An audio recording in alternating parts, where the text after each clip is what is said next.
Orcads! Happy Friday! TGIF! Ayan, kamusta po? At ayan, kakatapos ng challenge accepted. At natutunghayan nyo naman si Ata at si, ano yung pa kami na gano'n? Tsaka si Anton Diva, di ba? Yung nandun.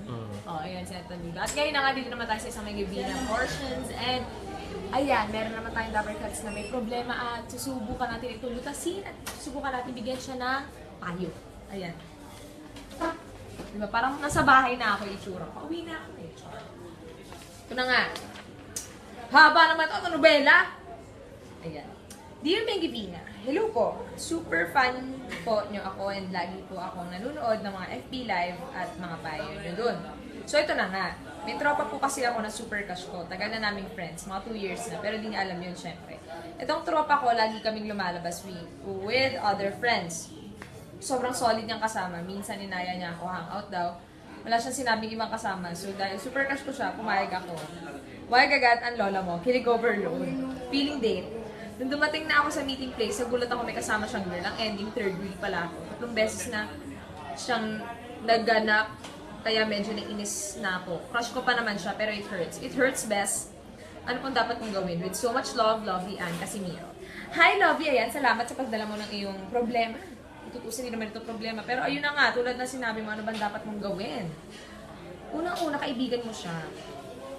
At sinabi mo na nga na 3 beses na itong nangyari. So, bakit nagulat ka pa? Kung 3 beses na itong nangyari, bakit nagulat ka pa? Nag-expect ka na mag-date kayo, date nyo ito?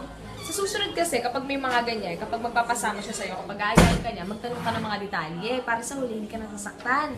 Tanungin mo kung saan kayo pupunta, kung sino kasama. Ayan, syempre naman, baka kasi hindi ka nga nagtanong, tapos medyo nag-assume ka na ikaw yung na aayain ka niya for a date. Pero, hindi naman pala ganun yung nangyari. So, bago tayo mag-assume, magtanong muna tayo, okay? At huwag mong sayangin yung pagkakaibigan nyo. Sabi mo, 2 years na kayo magkaibigan, sinasabi pang solid yung magsasamahan nyo, solid siyang kasama, solid yung mga bondings. So, huwag mong sayangin yun. Sayang naman yung friendship nyo, di ba?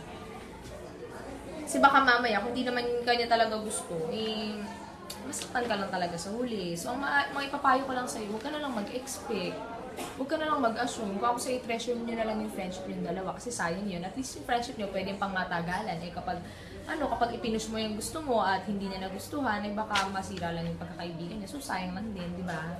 Doon tayo sa friendship. Sayang hindi talaga pwedeng pang matagalan. At least yung mga bonding nyo, tsaka yung mga solid yung samahan, hahaba pa yan, di ba? At okay lang yun, masaya mag-third wheel minsan. Minsan pag nag-third wheel ka. Kaso pangatlo na eh. Ayun na nga, sinabi nga niya, hindi daw niya alam, nagulat daw siya. Pangatlo na, paano?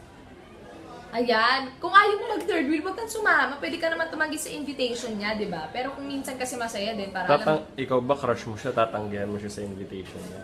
Paano kung iimbitahin ka niya mag-third wheel sa kadate niya? O syempre, tatanggihan mo, alam nga naman. Syempre, respeto na lang din sa babae, di ba? Kasi syempre, private time nila.